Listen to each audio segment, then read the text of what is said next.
রিমের পাকের ঘর দিয়ে আপনাকে হকুলির আসসালামু আলাইকুম। আশা করি আপনারা সবাই অনেক ভালো আছেন। মই ওয়াক্সের ভালো আছি। সামান্য কিছু উপকরণ দিয়ে আপনারা এই মজার পিৎজাটা বানাই নিতে পারবেন। নর্মাল টমেটো সস দিয়ে কেমন তার এই মজার পিৎজাটা বানাইছি আজকে আপনাকে খাইয়া শেয়ার করবো। একটা বাড়িতে ছোট ছোট করে আড্ডি ছাড়া মুরগির মাংস নিছি আর দিয়ে দিছি পরিমাণ মতন আদা বাটা আর রসুন বাটা, দিয়ে দিমু এক ফাইল লেবুর চিপড়াইয়া, এখন দিয়ে দিমু একটা চামচ সয়া সস, দিয়ে দিছি ধনিয়ার গুঁড়া আর সামান্য একটু লবণ, এখন দিয়ে দিমু চিলি ফ্লেক্স, সামান্য একটু গোলমরিচ দিয়ে আমি চামচ দিয়ে ভালো করে লাইটে চাইটে মিশাই নিমু। মরিচের গুঁড়ি দিতে ভুলে গেছিলাম, এখন দিয়ে দিব মরিচের গুঁড়া। এই যে লাল মরিচের গুঁড়াটা দিচ্ছি একটু কালারের লইগা। এখন চামচ দিয়ে আবারও সবকিছু একলগে ভালো করে মিশাইয়ে নিমু। সবকিছু একলগে ভালো করে মিশাই না হইলে এখন ঢাকনা দিয়ে ঢাকিয়ে ধুয়ে দিমু 10 মিনিটের লইগে রেস্টে। একটা বাড়িতে নিয়ে নিছি মেজারমেন্ট কাপের হাফ কাপ গরম পানি। একটা আঙ্গুল জানি চুবাই জানি 10-12 সেকেন্ডের মতন রাখতে পারি, এই পর্যায়ে গরম পানিটা নিতে হইবে। দিয়ে দিছি এই জায়গায় 1 টেবিল চামচের মতন চিনিটা ভালো করে লাইটে চেড়ে মিশাই নিয়ে এখন হাত দিয়ে চেক করে দেখবো যে গরম পানিটা বেশি জানি গরম না থাকে, আবার জানি কুসুম গরমের পানি চাইতে হালকা একটু গরম পানি থাকবে। এখন এই জায়গায় দিয়ে দিছি 1 টেবিল চামচ দিয়ে দিছি গুঁড়ো দুধ। আপনার এই জায়গায় গুঁড়ো দুধটা না দিলেও হইবে। 1 টিস্পুন দিয়ে দিমু ইস্ট, আর এই ইস্টটা আপনারা যে কোনো মুদির দোকানে পাইবেন। এই জায়গায় 1 টিস্পুনের বেশি দিলে এলে আর কি বেশি গন্ধ আইবে ইস্টের। আজকে এই পিৎজাটার লইগিয়া যতটুকু পরিমাণ আটা নিমু ততটুকু পরিমাণের লইগে ইস্টের পরিমাণ ঠিক আছে। এখন একটা র্যাপিং কাগজ দিয়ে এটা 10 মিনিটের মতো রাখিয়ে দিছি। আজকের এই পিৎজাটা বানামো আটা দিয়ে। এই লোকে একটা চালনিতে নিয়ে নিছি মেজারমেন্ট কাপের 1.5 কাপ পরিমাণ আটাটা চাইলে নিমু ভালোভাবে চালনি দিয়া। এখন এই 10 মিনিট পর এখন এই র্যাপিং কাগজটা খুললে দেখবো যে ইস্টটা উপরে ফেনা ফেনা হয়েছে কিনা। যদি ফেনা ফেনা হয় হলে বুঝবেন যে ইস্টটা ভালোভাবে অ্যাক্টিভ হয়েছে। এখন এই সম্পূর্ণ আটাগুলা দিয়ে ইস্টের মধ্যে সামান্য একটু পরিমাণ মতন লবণ দিয়ে দিমু। লবণ দিয়ে এখন আটাটা ভালোভাবে মাইকে নিমু। 1 টেবিল চামচের মতন এই জায়গায় দিয়ে দিমু সয়াবিন তেল। আর এই জায়গায় যেই পরিমাণ আটা আর পানি তেল নিছি একেবারে আপনার কম হইবে না বেশি হইবে না, একেবারে পারফেক্ট একটা ডো তৈরি করার লেগে আপনার এই মাপটা অবশ্যই ফলো করবেন। এখন ভালোভাবে একলগে সুন্দর মতন করে ভালোভাবে মাখিয়ে নিছি। আর এই আটাটা সময় নিয়ে সুন্দর মতন ভালোভাবে মাখবেন। যত সময় নিয়ে পিৎজার ডোটা আপনি মাখবেন তত পিৎজাটা নরম হইবে আর খাইতেও মজা হইবে।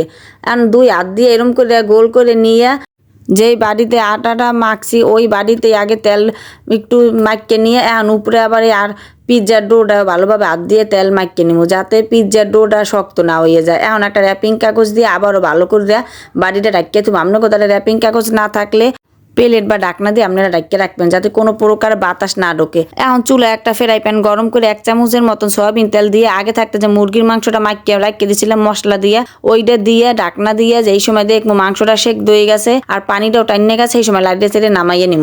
চুলে আবার ওই ফ্রাই প্যানটা দিয়ে তেল দিয়ে দিছি সামান্য একটু। তেলটা গরম হলে দিয়ে দিমু সামান্য একটু আদা কুচি আর দিয়ে দিমু রসুন কুচি 1/2 চা চামচ আর দিয়ে দিমু পেঁয়াজ কুচি।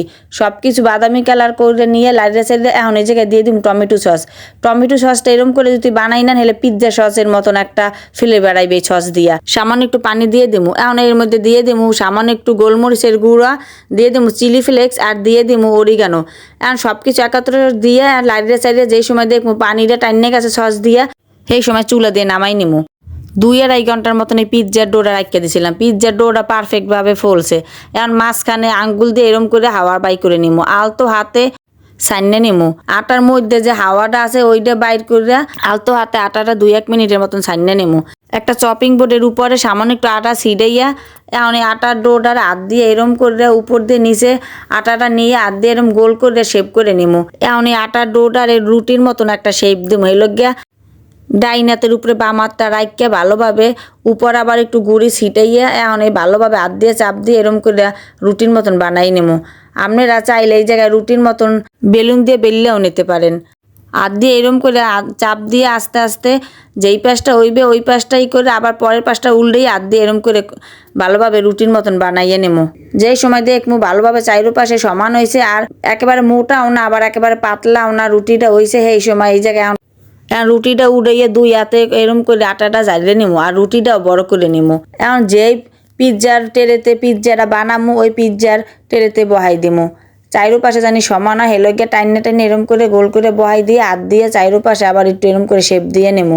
এখন এই পিৎজা রুটির একটা কাঁটা চামচ দিয়ে একটু ছিদ্র করে নেবো যাতে পাউরুটির মতন পিৎজা রুটিটা ফুললে না যায়।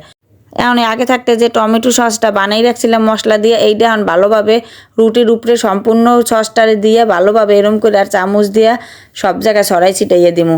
এখন এই জায়গায় দিয়ে দিই মজারেলা চিজ। আগে থাকতে গ্রেট করে রাখছিলাম মজারেলা চিজ। এখন চাইরো পাশে করে বিছাইয়ে দিমু। চিজ যত বেশি দেবেন পিৎজাটা খাইতে তত মজা হয়।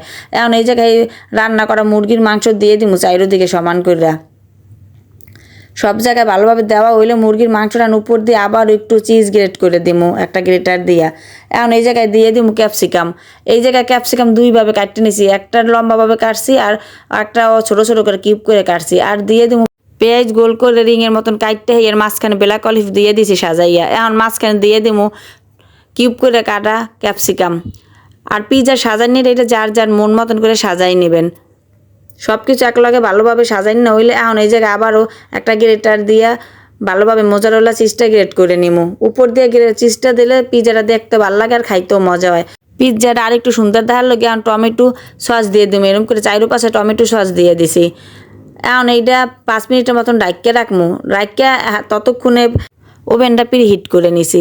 আর 180 ডিগ্রিতে দিয়ে উপর নিচ তাপমাত্রায় 10-15 মিনিটের লগেও মিডল তাকে দিয়ে পিৎজাটারে 15 মিনিটের মতন ব্রেক করে নিছি।